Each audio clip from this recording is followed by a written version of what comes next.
Assalamualaikum warahmatullahi wabarakatuh. Perkenalkan, nama saya Putri Indirawati. Di sini saya ingin menjelaskan tutorial cara pengolahan data dengan Fuse. Pertama, kita buka software Fuse, lalu kita klik Create a new Fuse work file. Lalu di sini kita pilih Balance Panel. Setelah itu, pada bagian start date kita isikan 2012. Pada bagian end date kita isikan tahun 2016. Lalu pada bagian number of cross section kita isikan 9. Pada bagian work file names WF-nya kita isikan dengan data panel. Lalu klik OK. Untuk membuat jendela baru pada work file, kita klik objek, lalu new object. Pada bagian tab of object, kita pilih series, lalu name for object kita isi dengan ISR, lalu klik OK. Untuk membuat variabel lainnya, di sini kita bisa klik kanan, kita copy, lalu kita paste. Setelah itu kita ganti menjadi size, lalu klik OK. Dan lakukan langkah yang sama untuk variabel lainnya.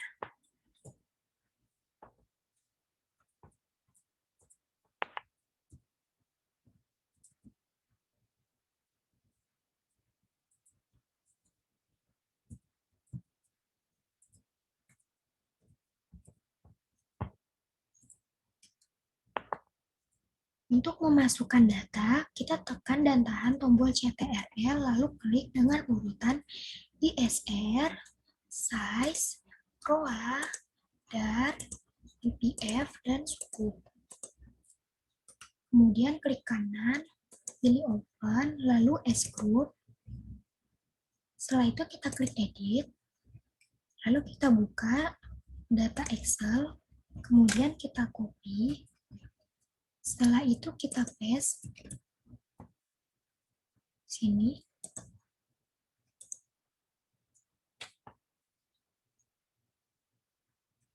Langkah selanjutnya kita akan mengestimasi model CEM. Kita klik quick, lalu pilih estimate equation. Di sini kita ketikkan ISR, C, size, ROA, DAR, NPF, suku. Lalu pada panel option,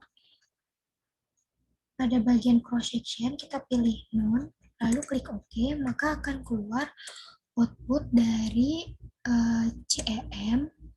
Kemudian kita beri nama, sini bisa langsung OK saja. Kemudian untuk menampilkan model FEM, kita bisa ubah pada bagian panel option sini, pada bagian cross section kita pilih fix, lalu klik OK, maka akan muncul output dari FEM. Setelah itu kita freeze agar output tidak hilang.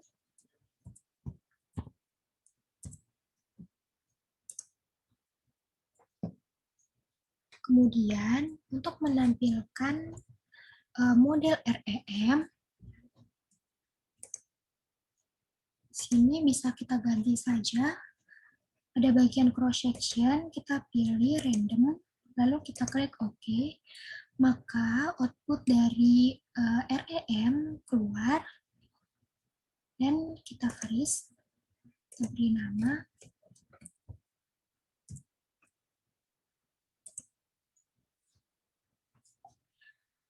Setelah itu, kita akan melakukan uji coba untuk memilih model yang sesuai antara CEM dan FEM. Langsung saja kita klik estimate, pastikan bahwa cross section dalam model fix, lalu kita klik OK. Setelah itu kita klik view, kita klik fix or random effect testing, kemudian kita pilih redundant fixed effect likelihood ratio. Maka akan muncul output dari uji hijau dan diperoleh nilai probabilitas sebesar 0,7463 dan 0,5607 lebih dari alfa 0,05. Maka H0 diterima dan H1 ditolak. Artinya, common effect model lebih layak digunakan dibandingkan fixed effect model. Setelah itu kita freeze. Kita beri nama.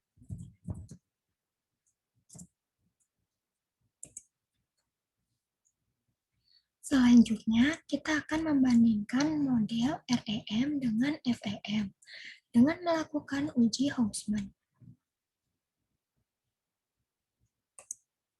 Kita pastikan bahwa cross-section berada pada model random, lalu klik OK. Kemudian kita klik View, kita pilih Fix or Random Effect Testing, kemudian pilih Correlates Random Effect Hausman Test, maka akan keluar output dari uji Hausman. Di sini diperoleh bahwa nilai probabilitas sebesar 0,6877 lebih besar dari alfa 0,05. Maka H0 diterima dan H1 ditolak. Dan dapat disimpulkan bahwa random effect model lebih layak digunakan dibandingkan fixed effect model.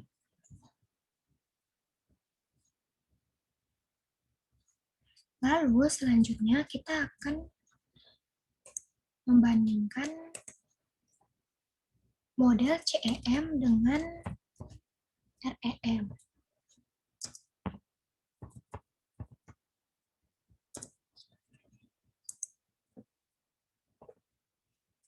Di sini kita ubah cross-section menjadi none, lalu kita klik OK. Setelah itu kita klik View.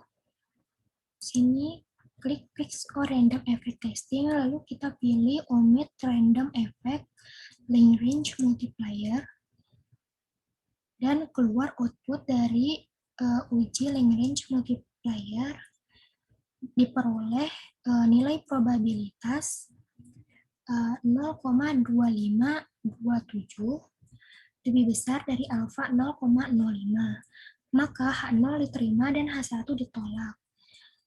Dan dapat disimpulkan bahwa common effect model lebih layak digunakan dibandingkan random effect model.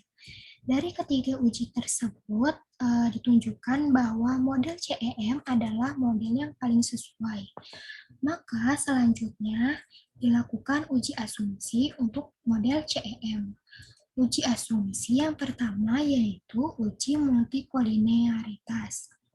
Langkah pertama, kita klik Quick, lalu pilih grup statistik, setelah itu kita pilih correlation. Kita ketikkan di sini ISR, size, radar, NPF, dan subbook, lalu klik OK. Maka akan muncul output dari uji multikolinearitas. Dan dapat dilihat tidak terdapat variabel independen yang memiliki nilai lebih dari 0,8. Sehingga dapat disimpulkan tidak terjadi multikolinearitas dalam model regresi. Kita dulu.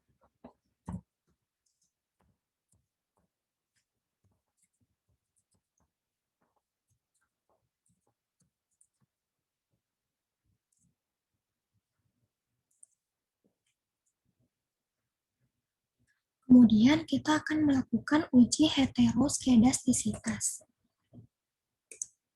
Sini kita klik EQ01, lalu kita klik View. Setelah itu pilih Residual Diagnostik, lalu cross-section dependent test, maka akan muncul output dari uji heteroskedastisitas.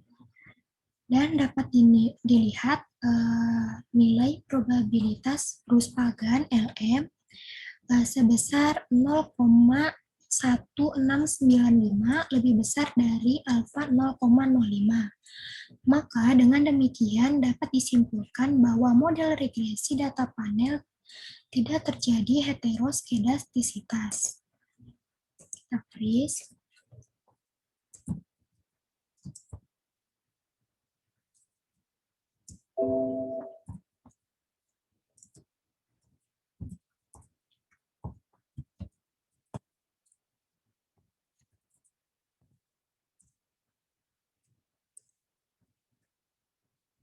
Lalu selanjutnya kita akan melakukan uji kelayakan model atau uji F.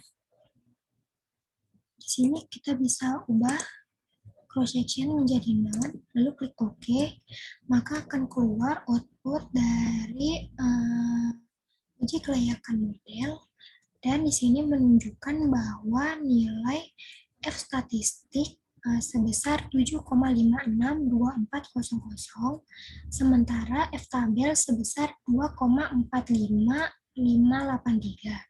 Dengan demikian, F statistik 7,562400 lebih besar dari F tabel 2,4558330 dengan nilai probabilitas F statistik 0,00 lebih kecil dari 0,05. Maka dapat disimpulkan bahwa HA diterima. Maka dengan demikian dapat disimpulkan bahwa variabel-variabel independen dalam penelitian ini yang terdiri dari size, ROA, DAR, NPF, dan sukuk secara bersama-sama memiliki pengaruh terhadap ISR. Lalu kita akan melakukan uji R-square atau koefisien determinasi. Dari hasil ini, kita bisa lihat bahwa nilai adjust R-square sebesar 0,492267, artinya bahwa variasi perubahan naik turun ISR dapat dijelaskan oleh size, ROA, DAR, NPF, dan sukuk sebesar 49,2%, sementara itu sisanya yaitu sebesar 50,8% dijelaskan oleh variabel-variabel lain yang tidak diteliti dalam penelitian ini.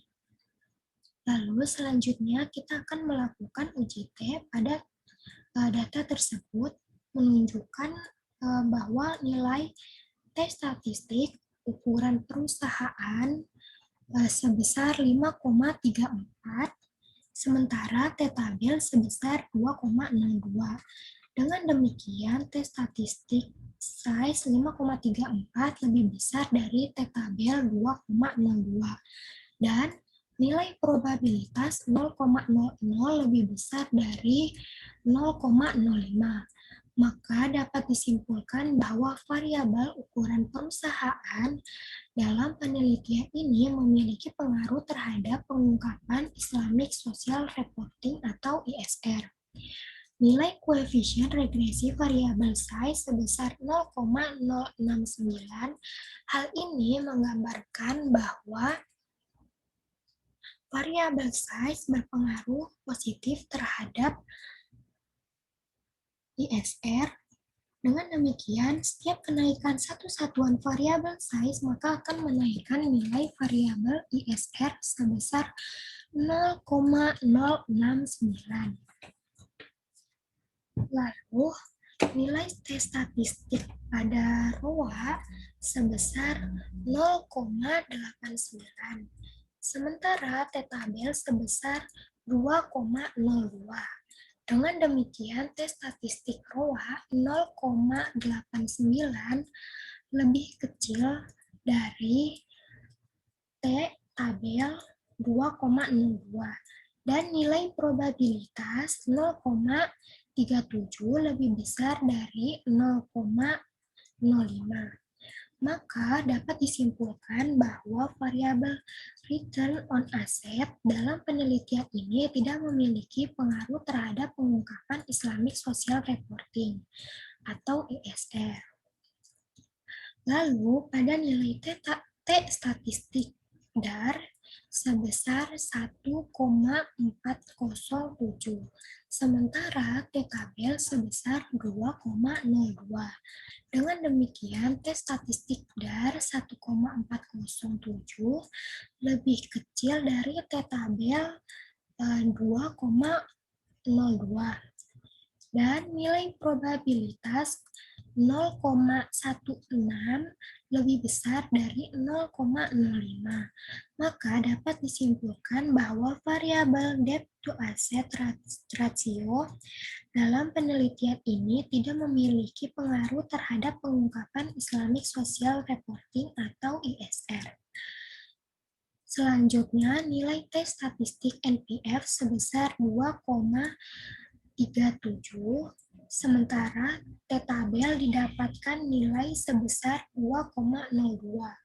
Dengan demikian, T statistik NPF 2,37 lebih besar dari T tabel 2,02 dan nilai probabilitas 0,02 lebih kecil dari 0,05. Maka dapat disimpulkan bahwa variabel non-performing financing atau NPF dalam penelitian ini memiliki pengaruh terhadap pengungkapan Islamic Social Reporting. Nilai koefisien regresi variabel NPF sebesar 1,907. Hal ini menggambarkan bahwa variabel DAR berpengaruh negatif terhadap ISR. Dengan demikian, setiap kenaikan satu kesatuan variabel NPF, maka akan menurunkan nilai variabel ISR sebesar 1,907. Selanjutnya, nilai T statistik dari sukuk yaitu sebesar 0,38, sementara T tabel didapat nilai sebesar 2,02. Dengan demikian, T statistik sukuk 0,38 lebih kecil dari T tabel 2,02 dan nilai probabilitas 0,7 lebih besar dari 0,05. Maka dapat disimpulkan bahwa variabel sukuk dalam penelitian ini tidak memiliki pengaruh terhadap pengungkapan Islamic Social Reporting. Demikian tutorial cara pengolahan data menggunakan EViews. Semoga bermanfaat. Terima kasih. Wassalamualaikum warahmatullahi wabarakatuh.